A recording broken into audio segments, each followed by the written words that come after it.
John chapter 13, NIV. It was just before the Passover festival. Jesus knew that the hour had come for him to leave this world and go to the Father. Having loved his own who were in the world, he loved them to the end.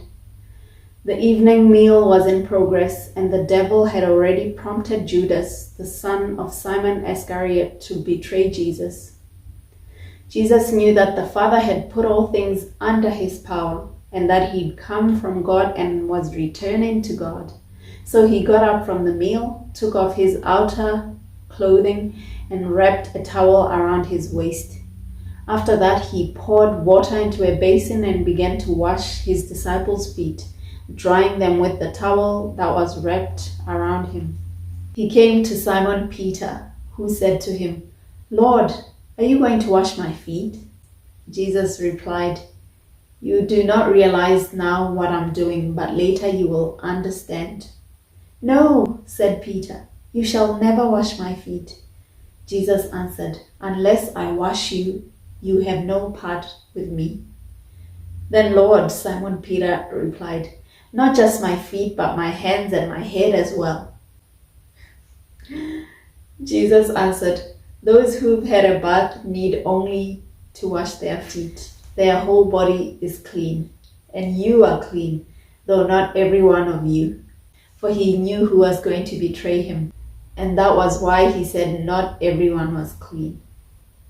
When he'd finished washing their feet, he put on his clothes and returned to his place. "Do you understand what I've done for you?" he asked them. "You call me teacher and Lord, and rightly so, for that is what I am. Now that I, your Lord and teacher, have washed your feet, you also should wash one another's feet. I have set you an example that you should do as I've done for you. Very truly I tell you, no servant is greater than his master, nor is a messenger greater than the one who sent him. Now that you know these things, you will be blessed if you do them. I am not referring to all of you. I know those I have chosen.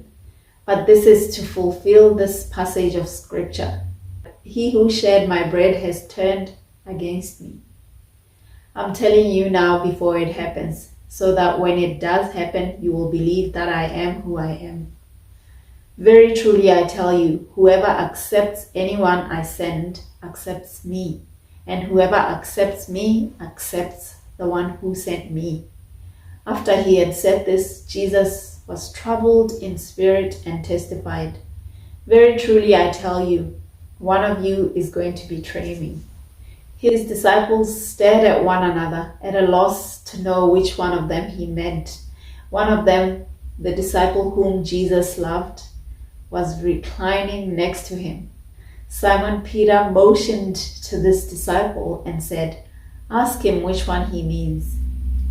Leaning back against Jesus, he asked him, "Lord, who is it?" Jesus answered, "It is the one to whom I will give this piece of bread when I have dipped it in the dish."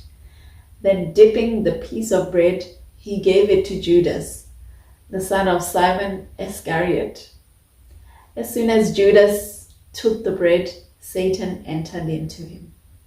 So Jesus told him, "What you are about to do, do quickly." But no one at the meal understood why Jesus said this to him. Since Judas had charge of the money, some thought Jesus was telling him to buy what was needed for the festival, or to give something to the poor. As soon as Judas had taken the bread, he went out, and it was night. When he was gone, Jesus said, "Now the Son of Man is glorified, and God is glorified in him. If God is glorified in him, God will glorify the Son in himself, and will glorify him at once. My children, I'll be with you only a little longer. You will look for me, and just as I told the Jews, so I tell you now, where I'm going, you cannot come. A new command I give you, love one another. As I have loved you, so you must love one another. By this everyone will know that you are my disciples, if you love one another." Simon Peter asked him, "Lord, where are you going?"